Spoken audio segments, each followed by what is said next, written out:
Sometimes life lets you down and you feel that you are done. You just want a morning run because the fun is all gone. But sometimes life makes you proud when you look far and wide, when you leave the pain behind and see the brighter side.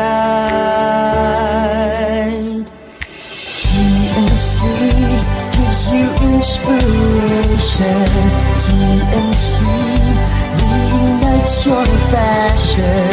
TNC starts your transformation. TNC helps you see the new you. Sometimes life makes you blind and you choose something bad. You just wanna cry and hide and save your face from the crowd. But sometimes life makes you see the beauty in you and me. When you look up above, there is God and there is love. TNC gives you inspiration. TNC reignites your passion. TNC starts your transformation. TNC helps you see the new. We're here to help you see the newness of life. We're here to help you feel your hope is so real. You got the power to see. We'll help you see the new you. TNC gives you inspiration. TNC reignites your passion. TNC starts your transformation. TNC helps you see the new you.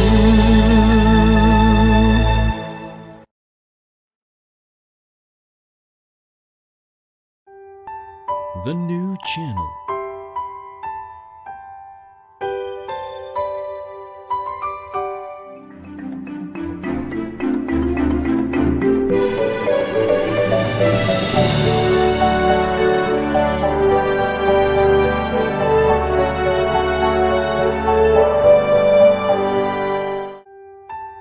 The new channel.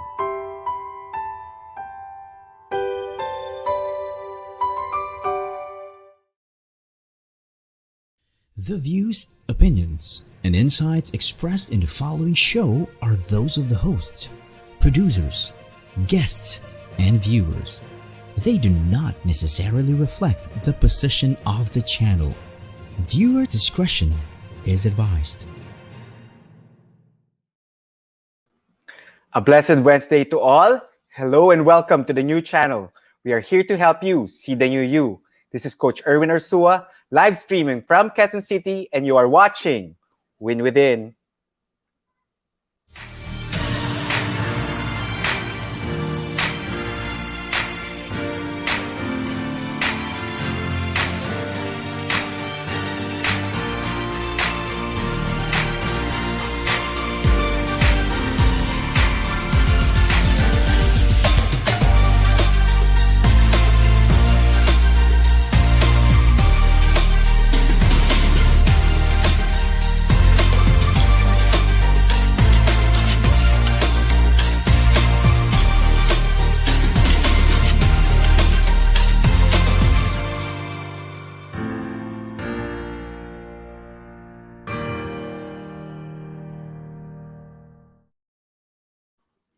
Hello winners!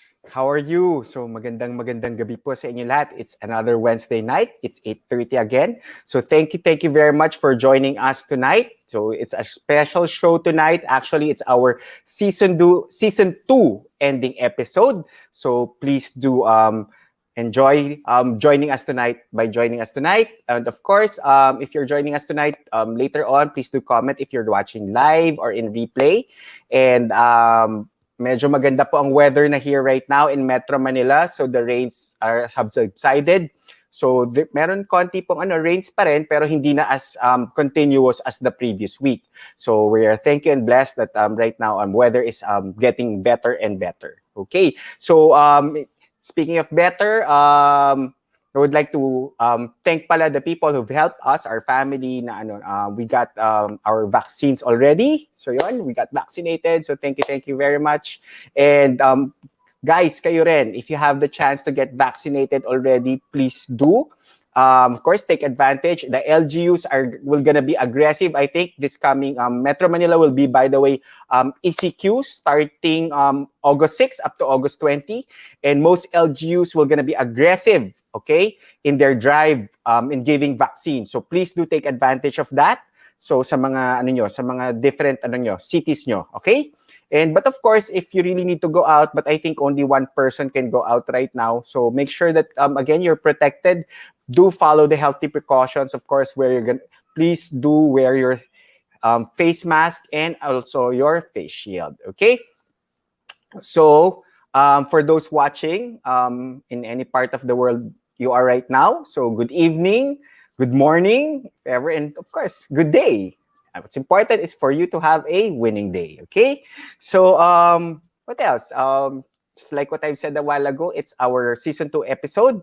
So medyo nakakalungkot, but sabi nga nila, in every ending, there's always a beginning. So yun. So let's just, syempre, the beginning here right now today, of course, we're gonna learn a lot from our guest tonight. Okay?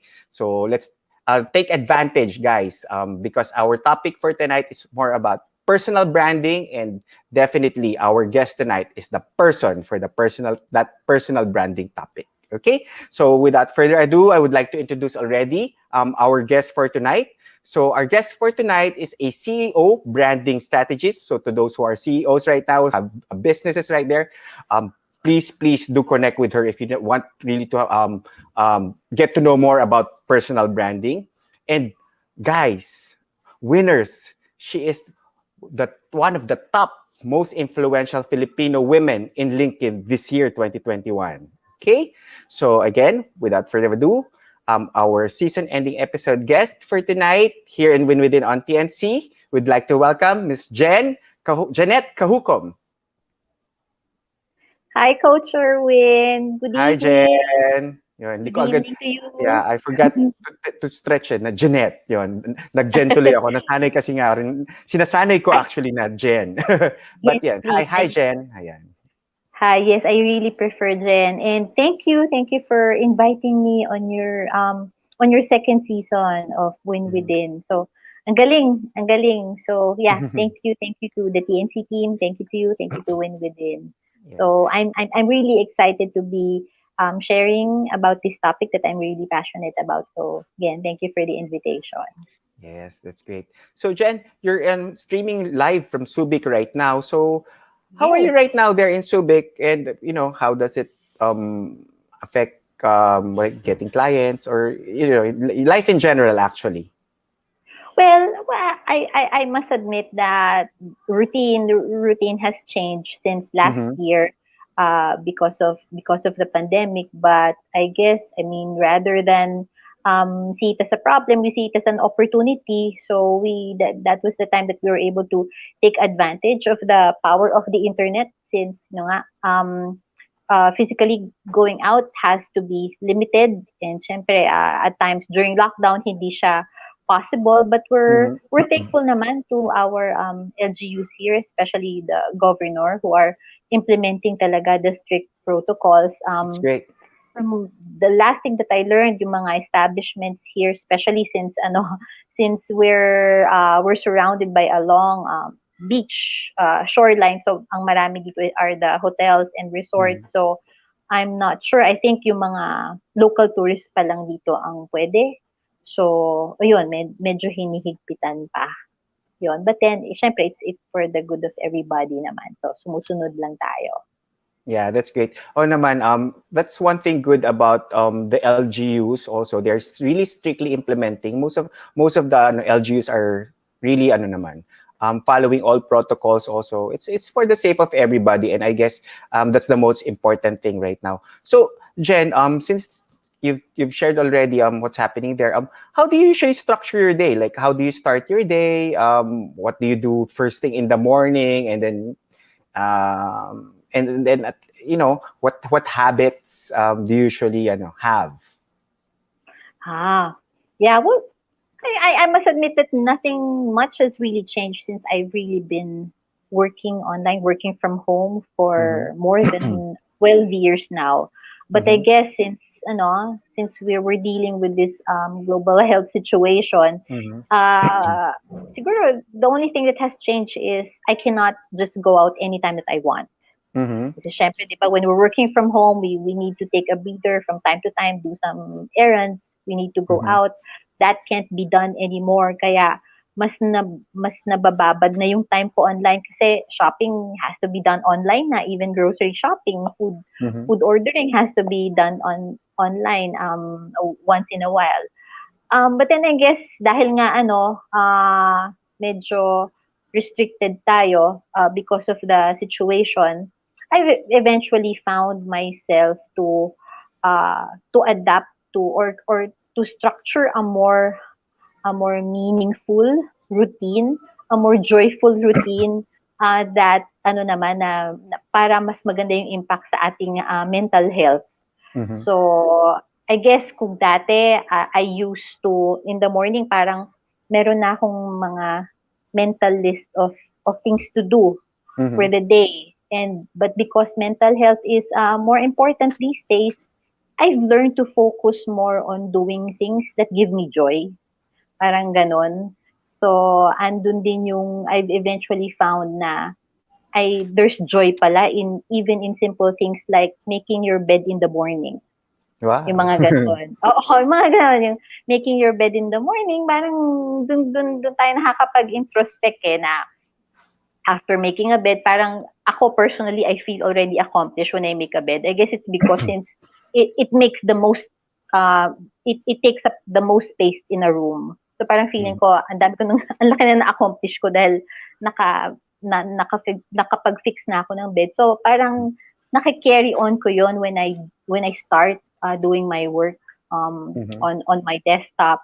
So ayun, ang I still have list of things to do, but really parang mas naging mas meaningful na siya.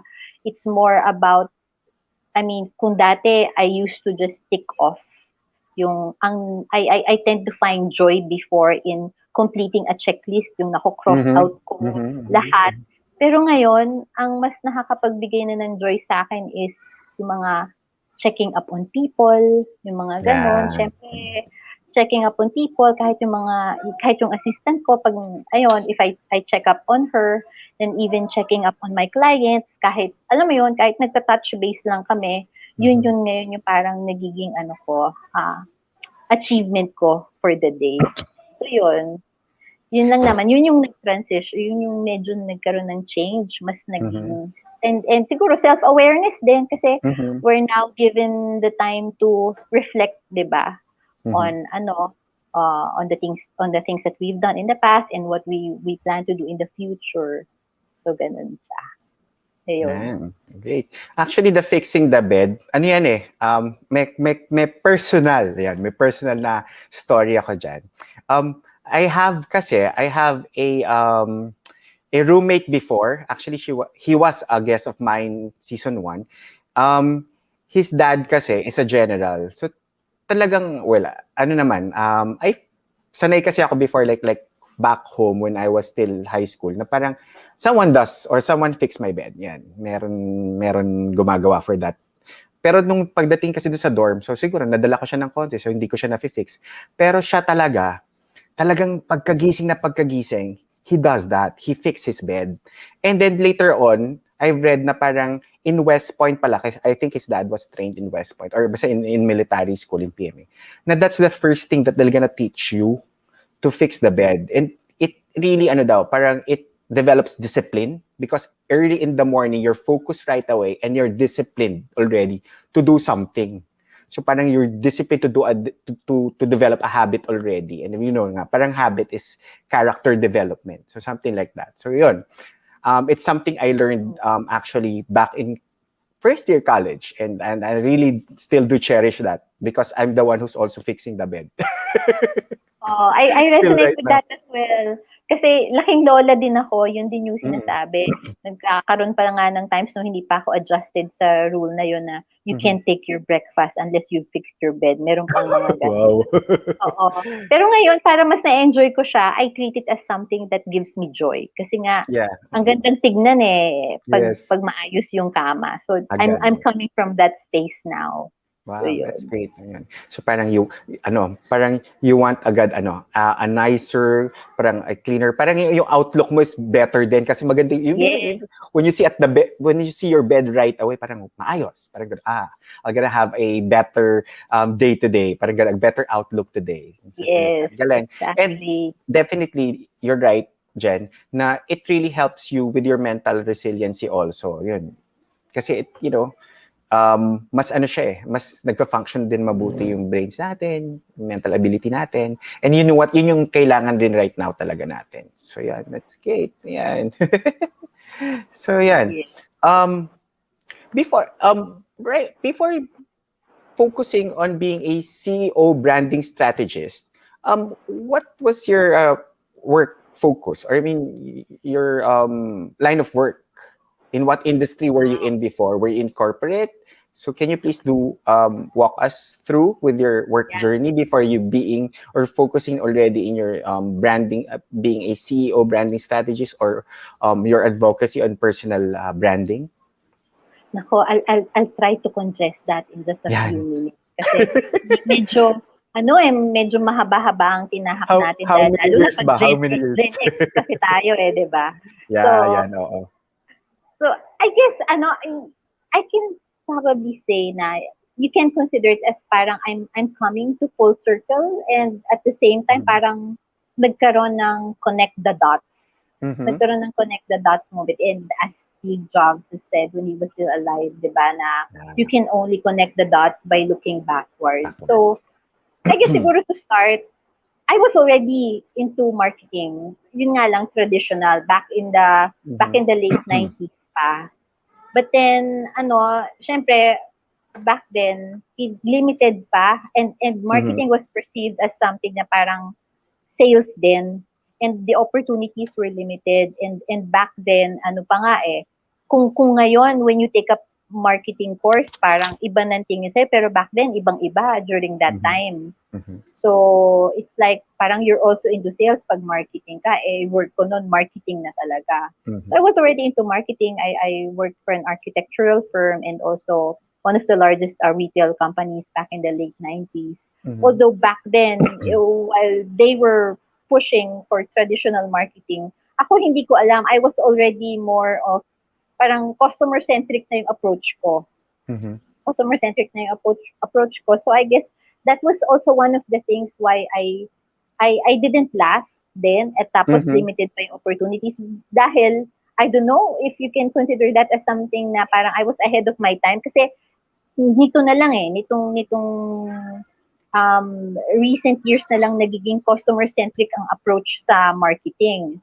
So, dahil limited yung opportunities noon, ang nangyari I went into IT. And then when I went to IT, I got to know I got to know customer service on a deeper level.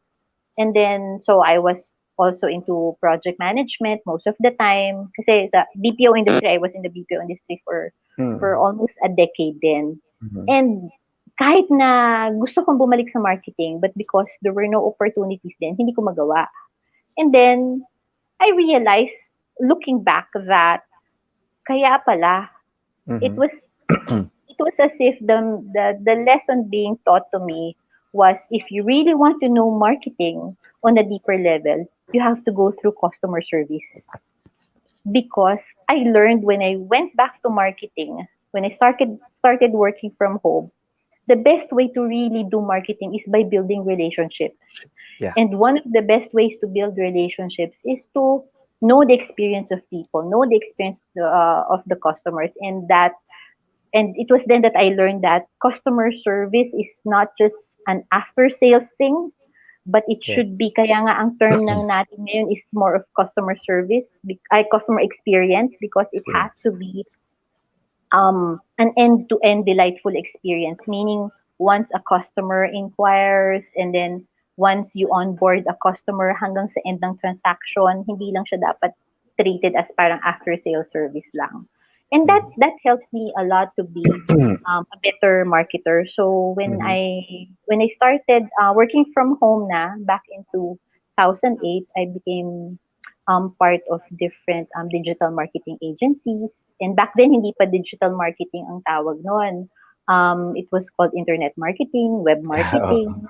Correct. Oo. Tapos nung nagkaroon na nung nag-evolve na yung mga smartphones natin, rather than have a separate mobile marketing, pinag-isa na lang siya and called it digital marketing. Digital yeah. So I've had the chance to work with different digital marketing agencies, web development agencies, social media agencies from the US, UK. And then I guess after when I got clients na notice ko na they were more into, syempre lahat naman ng business gusto mag-scale up, gusto to generate bigger revenue. So I felt that something was not naman wrong, because it's already a given that businesses are that a person puts up a business because he wants to generate profit. Pero I felt that something was missing. Something was missing, and then I discovered about personal branding. I've been reading about it until I was mentored in personal branding by I was able to talk to experts like an author from Croatia. She wrote a book called The Human Centered Brand. And then I was also mentored by Virginia Bautista, who is a LinkedIn expert here in our country. So when I've gotten a good grasp of personal branding, sabi ko, ito yata yung kailangan ng mga business owners natin. Kasi if they really want to have a sustainable business, they have to they have more than just a business person. They have to be a business leader. Yeah. The business leader. Kasi to begin with, kaninong vision ba? Yes. Kaninong vision ba nag-uumpisa when a business is started? Siyempre, dun sa business person, kung sino yung nag-conceptualize ng business idea. And kaninong mission and vision ba? Kanino nanggagaling yon, di ba? And yung culture, so lahat. So if you think about it, mission, vision, core values, and ayun, all of these, it embodies a business leader. Yeah. So parang, but then, nakikita mo, there's this misalignment. Merong ganong mission, pero in reality, the way they operate is more of generate lagi ng sales, puro sales. Yeah.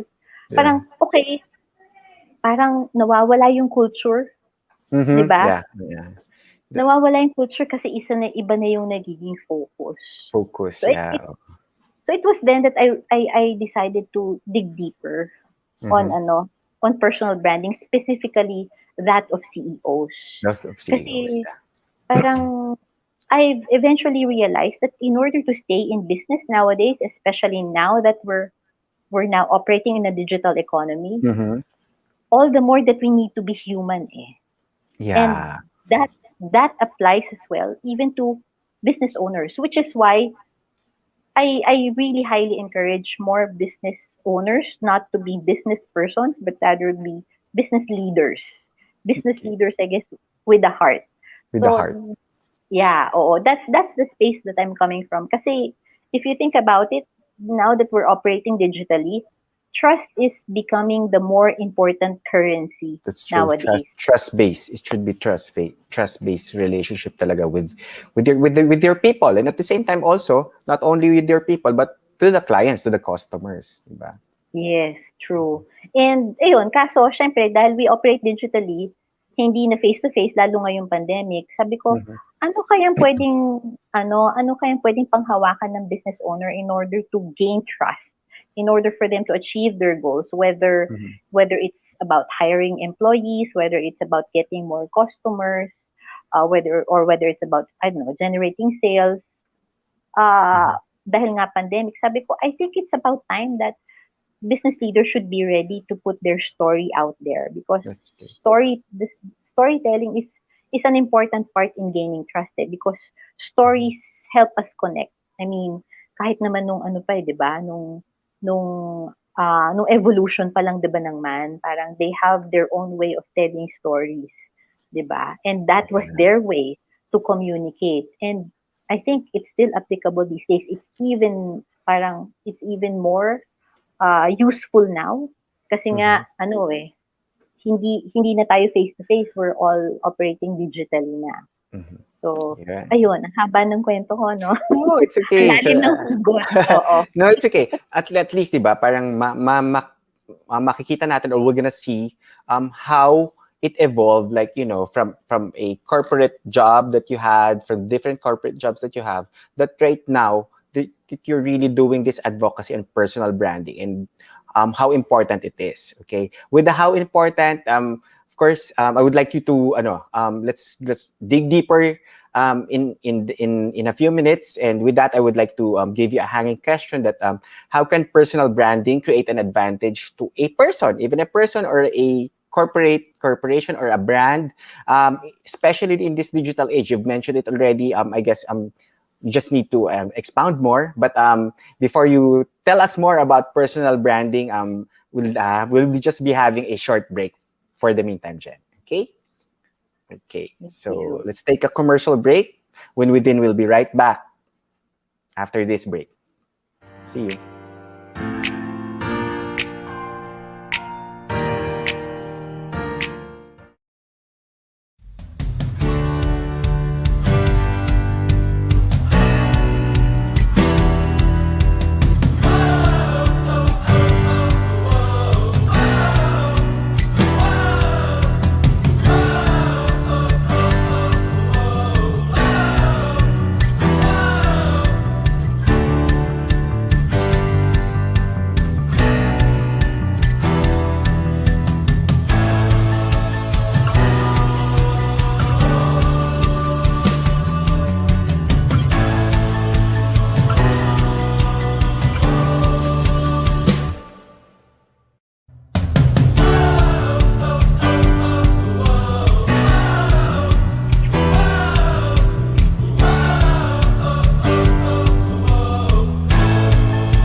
Welcome back here in Win on TNC. And of course, we'd like to read a few of our shows.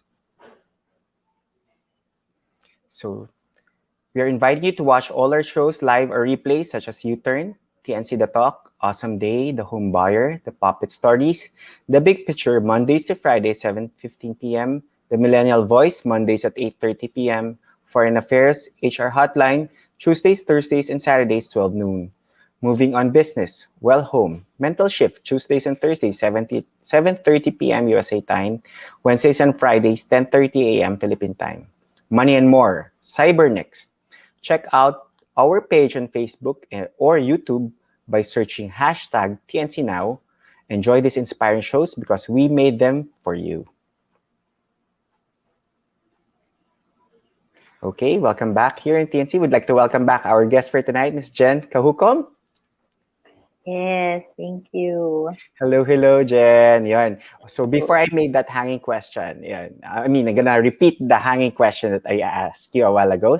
So how can personal branding create an advantage on a person or a brand or a company, especially in this digital age? I know you've shared to us a part of it already. If you want to go deeper, it's okay, so that our audience would understand it more.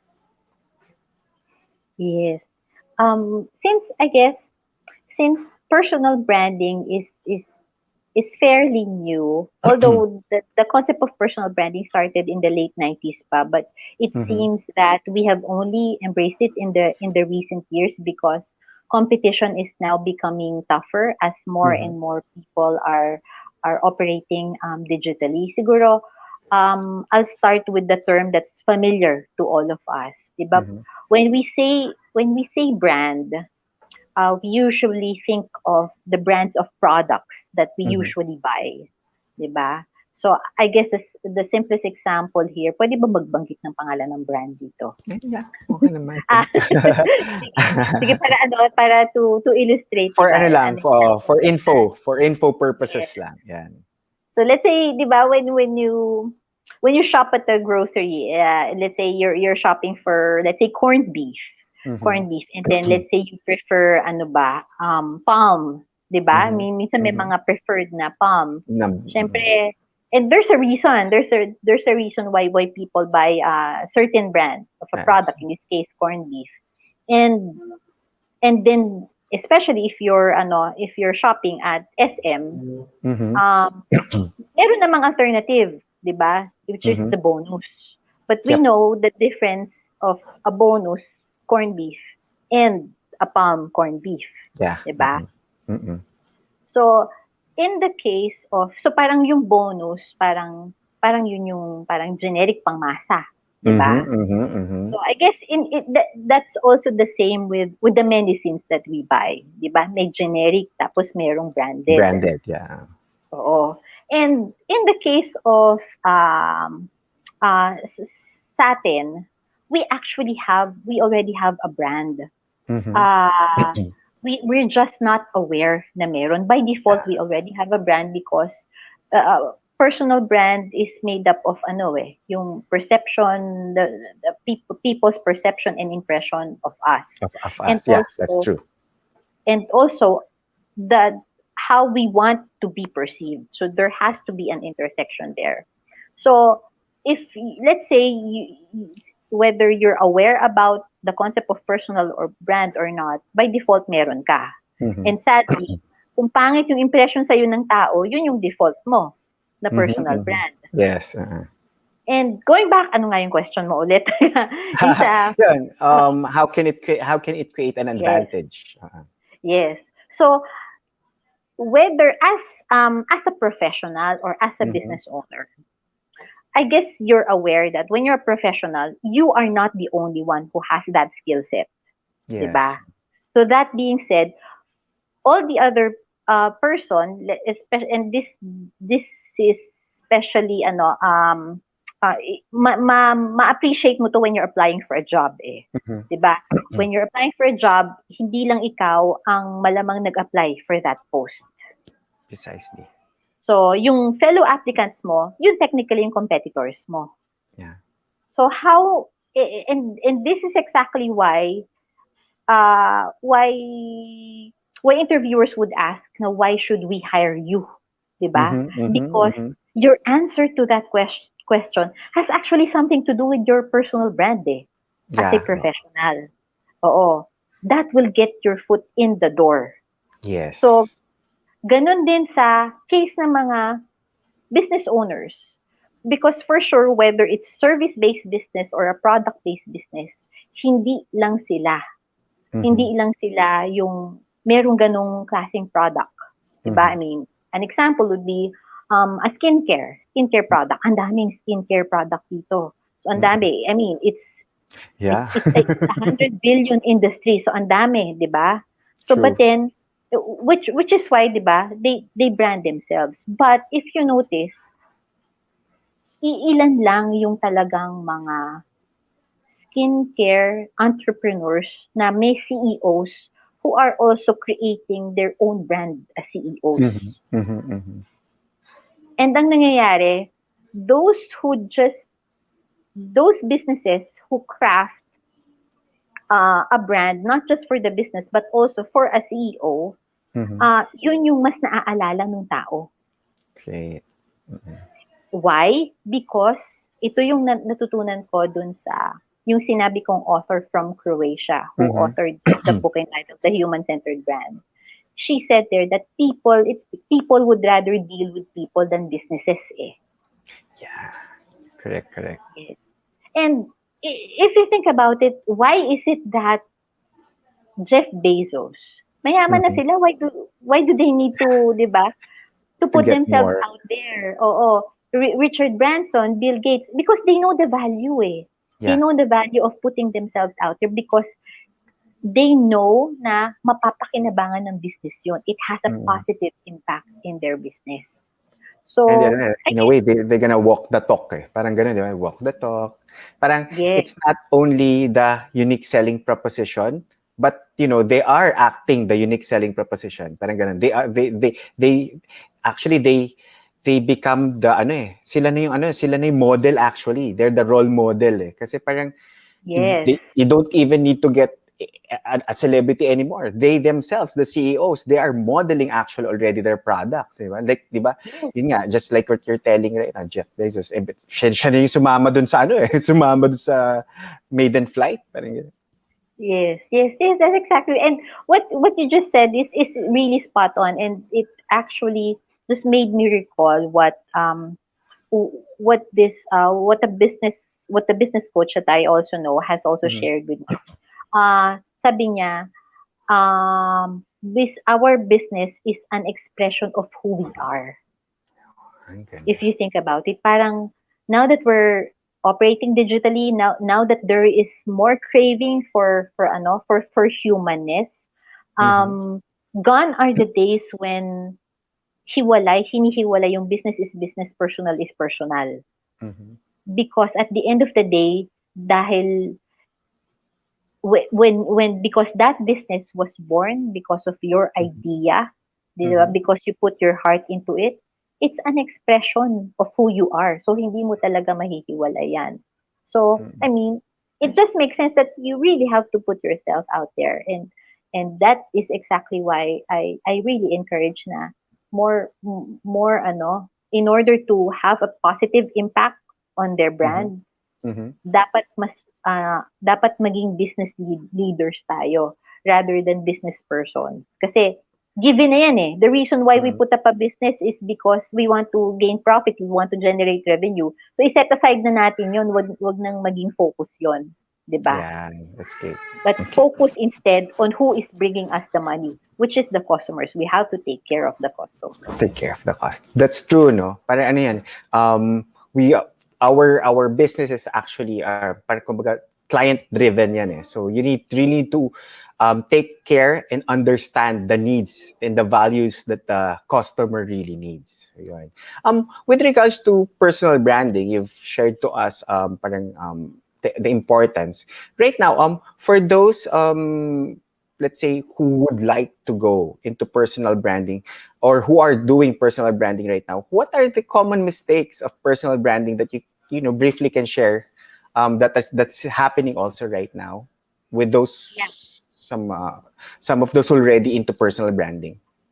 That's a very, very good question, and one of siguro the top 3 that I have in my head right now are those who are too excited that to the point that they immediately start on the logo. Okay. So yun, when they start on the logo, kasi if you think about it, a brand is yes, a brand is more than a logo eh. But then if you define branding, especially personal branding, it's actually what makes you you. So yun. Your brand is what makes you you. So unless you have already discovered who you are, what your what your core values are, what your belief system is, what your personality is, what you can bring to the table, then I guess wag muna tayong magdiretso sa logo. Why? Because it's highly possible na pag inuna mo yung logo tapos along the way biglang tsaka mo na-discover kung sino ka, 99% of the time, ano yan, pinapalitan yung logo. So, I suggest that don't start with the logo. So, that's first. And then I guess, second would be involving too much people in terms of branding. Kasi nga, because personal branding is usually defined in the context of yung sa aesthetics part sa color scheme, sa yun na nga sa logo, or since we're operating digitally sa website, more often than not, ang kinukuhang experts for branding are graphic designers, logo designers, web developers. But since going back nga to what we have already established earlier, that branding is about our core values, who we really are, what makes you, or what makes us. Hindi dapat itong mga taong to. Kasi these are just people with the skill set. The people that you should involve in your branding, especially in your personal branding, are people who really know you to the core. It could be your best friend, it could be your partner, it could be, family members. Sila yung mas nakakakilala kasi eventually, they become your gatekeepers. Para pag dumating ka na dun sa point na when you're ready na, you already know who you are and you already have an idea on what logo can represent your branding, these gatekeepers can help you in saying na, no, that's not you. Yung mga ganon. No, that's not you. I think you, for the most part, since I've known you for so and so years, this kind of logo suits you more. This is more reflective of your core values, of what you stand for, yung mga ganon. Kasi yung mga hina-hire nating mga graphic designers, logo designers, they don't know us personally. They just have the skills. They know the skills, but they don't know our brand per se. Yeah. So they can make the most let's say beautiful or very catchy designs, but the thing is that you, diba? That's the next question. Yes. And yun, that. And siguro third is the story. The story. Kasi every brand has a story. If you want your brand, kasi if you think about it, sa dami-dami. I mean, if you just think one industry, skincare lang, like we mentioned, ang daming brands niyan. Baka hindi tayo matapos dito if we mention all the brands, diba? Yeah. So, but then, kaya you have to parang take the time to write the story behind your brand. Why? Kasi it is what will make you memorable. It is what will make you memorable. Kasi ang dami ng consumers ngayon, they don't just buy a particular product because because it kasi uso siya, or kasi o kahit na ilagay mo dahil sa quality product siya, hindi na lang dahil gano'n, it's also because of the story behind it, the value behind it, 'di ba? So andyan yung di ba marami ng brands ngayon, they get to be more memorable because parang they also have this advocacy, whether it's about 'di ba, women empowerment, 'di ba? There are skincare products out there who have this women empowerment advocacy. Meron din naman saving the environment. So, ayun, nakakatulong yun. So, take the time to also write your story to make your brand more memorable. Yeah, yun. Sabi nga content is king. So, yun. So, yes. Your story or your content talaga should be compelling enough that, to move the consumers to buy your product, or to, not only to buy, but, to embrace your product, di ba? So, yun. Yes. Your personal branding, actually. So, yun. So, with that personal branding, another part of personal branding that I would like to, ask to you is that, we have this kasi parang the show's personal branding is Win Within. So Win Within is actually getting over your self-doubts, your distracting habits, and at the same time, your blind spots. Did you encounter such a win-within moment to any of your client in personal branding? So meron ka na bang, did you encounter like that na parang because of those, because they overcome their blind spots, their distracting habits, and also their self-doubts, that they've discovered their personal branding? Yes. Oo. A lot of times. Kasi siguro para maikwento na rin, para alam so that people know the space where I'm coming from. One of the process involved, and you might also be familiar with this, one of the process that I do with certain clients, yung talagang lost sila, they don't know who they are, is we do the Johari window activity. Diba, yung sa Johari window, Johari kasi diba, window. Johari window, it has yung quadrants, diba? What people know about you, and what you also know about yourself. At the same time, that's one quadrant, and another, what people know about you but you don't know about yourself, and then meron din yung what you know about yourself but people don't know about mga secrets mo. And then yung unknown, So ayun, a lot of kasi a lot of clients, and I guess it's expected na rin because we're now saturated with information because of the internet. We tend to want a lot of things. Kasi di ba with TV alone, media has a lot to do with it, I guess. With media alone, ang dami ng choices ng TV pa lang and radio. Tapos sinabayan pa ng internet. So parang nagiging lost tayo kung sino ba talaga tayo. Ako, personally, I've experienced that. Too much information. Nagkakaroon tayo ng information overload, nawawala tayo. So, I guess, when clients, when people find that structure again, or find that roadmap, or find that guide, na parang, that will help them eventually discover their blind spots and eventually gain their clarity. They find it empowering. Yan. Tama. It's great. They find it So yun. And minsan alam na nila pag sinasabi nila sa akin na yes, alam ko na. I'll take it from here. It means na parang you just, kasi parang you really can't give the answers eh. Sila rin na makakaalam. That's the reason why. Yes. Yeah, that's the reason why it's called personal branding, because it's personal. And at the same time, it's a journey. And ikaw lang makakatahak ng journey na yun. So kumbaga, it's their aha moment. Di ba? Yes, it's their, parang after reflecting for a long time, they would have they will definitely get that clarity nga, as you've said, and self-awareness, and realize a lot of things. And that's the time that, they're gonna frame already. It's easily for them to frame already the personal branding that would like to have. Exactly. And that the moment they find the clarity, yun yung winning moment din nila.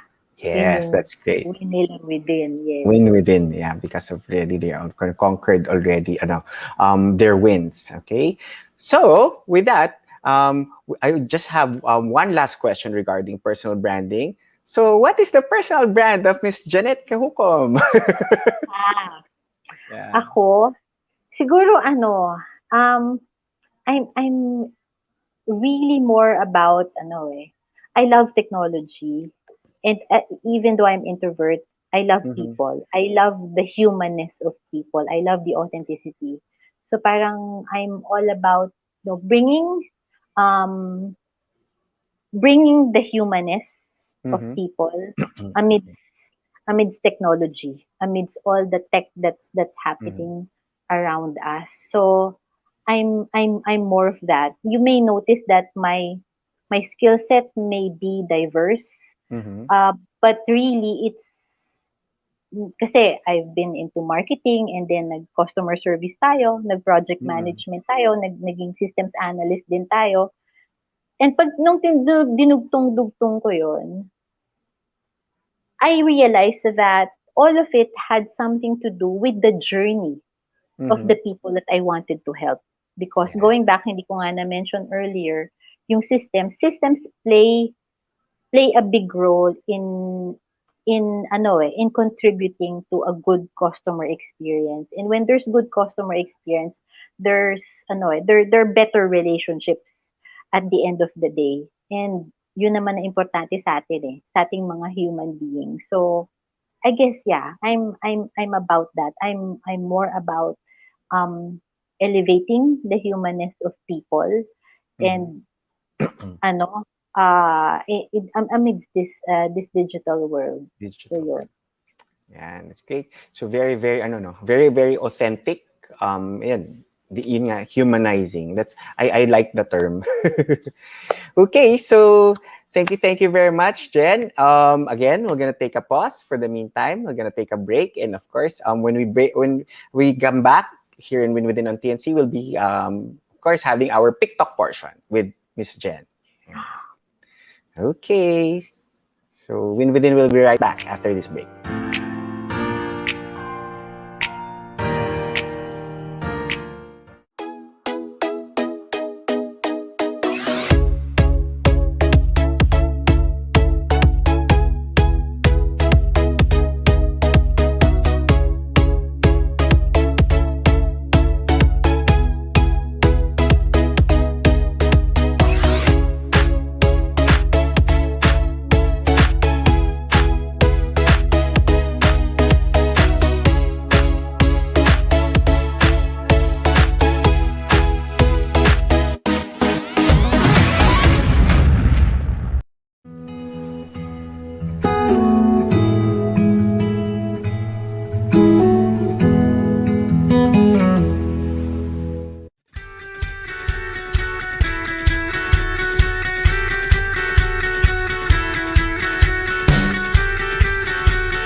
Okay, welcome back here in Win Within on TNC. We'd like to call back Miss Jen Cajucom, our guest for tonight, of course, for our TikTok portion. Yan. Yes. Hi, Jen. Yan.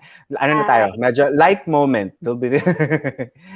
Oo, masyado yata ako serious kanina. No, it's okay. So we call this portion our TikTok portion. So basically, this is one of the coaching tools that I use. It's points of view. We used picture therapy.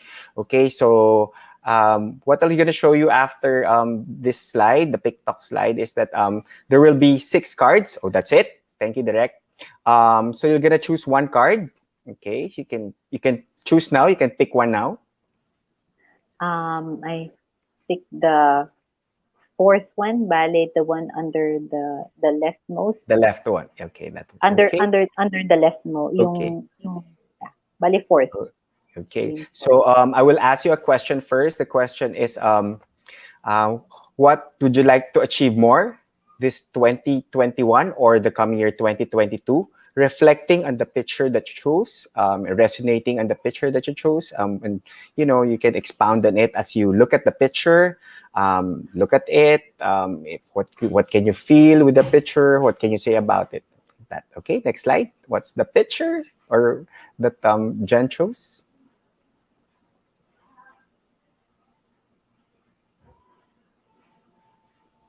There.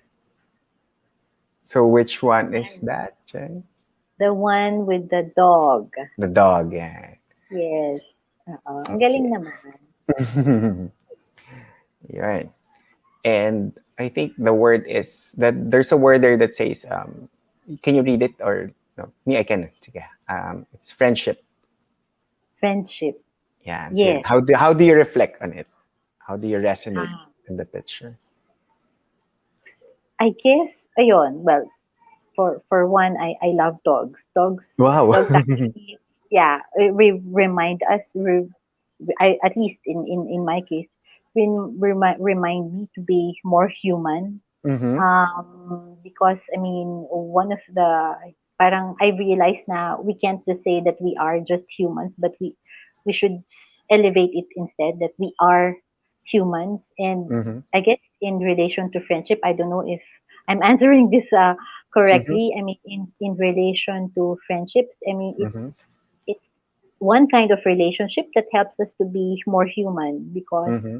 we need at least another person, a friend, That's good. in this case, to be, no, to, for us to discover our strengths, our weaknesses, diba? Mm-hmm. Our blind spots, and also um, develop us into better human beings by building and maintaining relationships with friends in this case.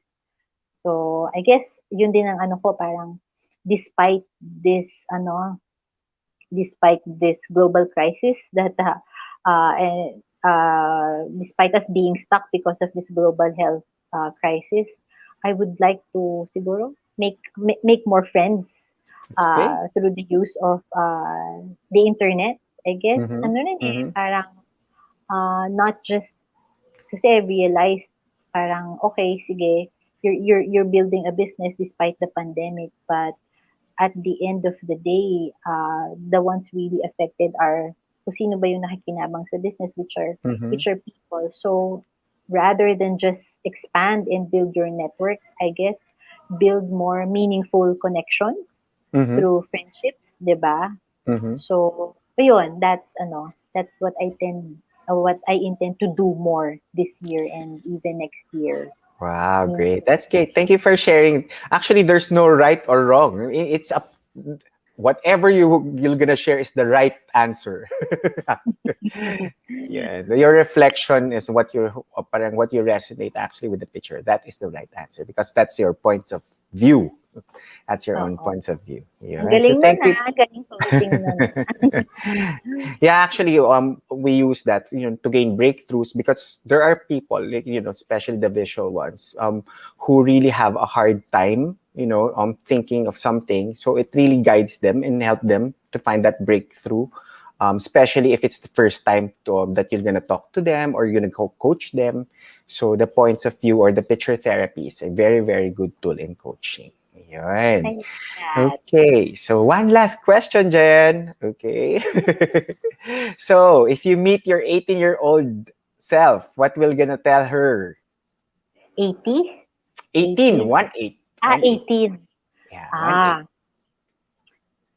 I guess I'll tell my 18-year-old self that I've already gone out of my comfort zone. Mm-hmm. Um, despite being an introvert, because I was able to discover my clarity. Mm-hmm. Um, I now feel more empowered Mm-hmm. and more confident to achieve to achieve my goals. Yeah. So, yun. That's pretty much it. Okay. Yay, great, great. Yeah. So, Jen, thank you very much. But of course, we'd like meron pa. I still have one question to ask you, actually. But let's show first. I think you would like to share an AVP. I think these are the activities or the programs that you do. So let's play it direct. It's just yeah, an updated AVP lang siya. Uh, yeah, of what Jen is actually doing. Yes. And okay, let's play I the would have AVP to direct. say that probably you are the guru here in the Philippines when it comes to personal branding, or one of the gurus in personal branding. Tell us, what is personal branding for everybody's expectations leveling or understanding? That you can craft your personal brand as long as you make a conscious effort, especially now that we're living in a digital economy. As we are in the process of pursuing our goals, we give our journey as much importance as our destination. And I guess you'd all agree with me that in order to achieve success, you need to have the right mindset. Imagine how great our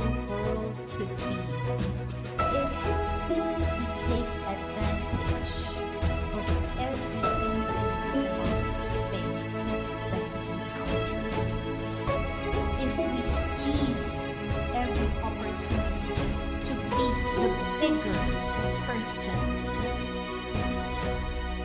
Gain clarity on who you are, know your why, know the problems that you like solving for people.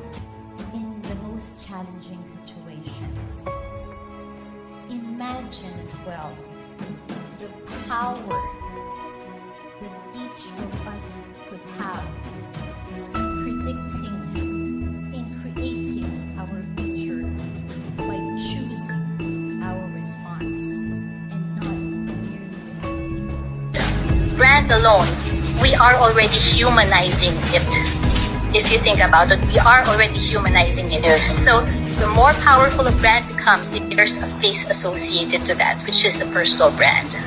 So You know that it's not just about power or profits, but it's actually an opportunity to create value, give value to people and causes you care about. And your soul is your purpose. Imagine if you can use that space to fulfill your purpose. Money, after all, can be limiting. But with creating value, you create endless opportunities.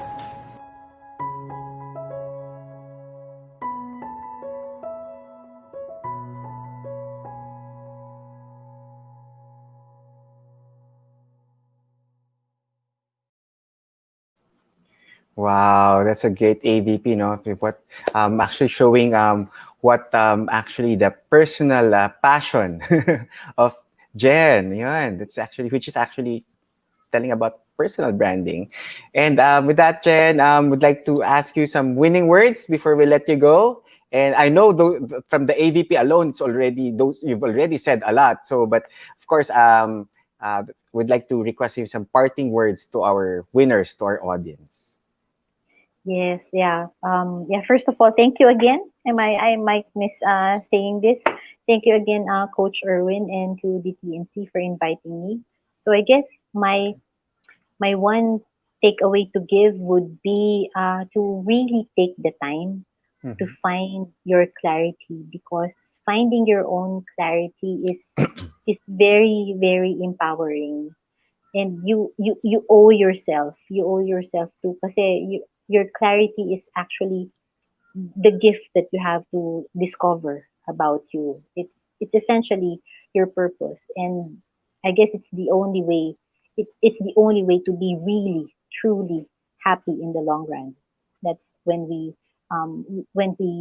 discover our purpose, and we won't be able to do that if we won't be able to discover our purpose if we don't take the time to find our clarity. So really take the time to find your clarity. So that's it. Wow, that's great. Thank you very much, Miss Jen Cajucom, winners, for taking, of course, our invitation, and we are very, very privileged. When within the TNC is very privileged, of course, to have one of the top female influential person in LinkedIn to be here as our guest for tonight. And of course, I would like to say one of the top, I would say the top person to be asked right now about personal branding. So thank you very much from the bottom of my heart po. Thank Okay, you. so Thank God you. bless and take care. See you po later in backstage. Okay, God bless. Okay, thank you very much, winners, for staying with us tonight. Grabe, personal branding. It's actually branding is close to my heart also because I my practice is on marketing, and I've handled brand. I was a brand manager for several years, or more than a decade actually, and branding is very, very close to my heart. And it's true that even personal branding and branding, there should be clarity and finding that purpose. So, for example, if it's a brand, it should be clear to you what is the unique selling proposition, and at the same time, how will you differentiate yourself in the market, diba? And what's the purpose? What value can you give to your market? What value can you give to your target audience? So that's very, very important. May it be in branding or of course, especially right now in personal branding. Okay, so thank you very much. Clarity and purpose, that's a great takeaway for tonight. So again, thank you very much, winners, for joining me tonight, 8:30 to 9:30. Actually, it's as I've said a while ago, it's our season ending episode. So thank you very much for the for joining me for the last 14 episodes, for the previous 14 episodes. And I guess I've learned a lot also from our guest. And of course, it's while I interview them, talagang kumbaga I really take time to dig, diba? Parang what's in their mind. And that's what I did. Okay, so with that, before I go, I would like to also promote, of course, my coaching programs. Okay, again, the Win Within Compact Coaching Programs is basically a 21 days of reflective program, and at the same time, it has a 1 day of one-on-one coaching processing program. So it's almost 22 days. And I would like to help you, of course, in the area of enlightenment, which is actually clarity and empowerment, and at the same time, enhancement. And before that, I'm gonna give you a complimentary session to know also what is best for you. Will it be enlightenment? Will it be enhancement? Or will it be empowerment? So, I can guide you on which especially the thing that you're gonna need. Okay, and of course, for our regular coaching programs, okay, within professional coaching programs, for our Level Up program, that would be a 3 months or a 12-session program. And the Win Within growth program, wherein you're really gonna meet your 2.0 version after undergoing this program. It's a 6 to 7 months program or a 24 sessions program, and also a mentoring program, which is a 24 sessions program also, or at the same time, a 6 to 7 months program. So should you would like to have already your coaching programs, you can later on, I'm going to show my social media account. Okay, next slide. Yeah.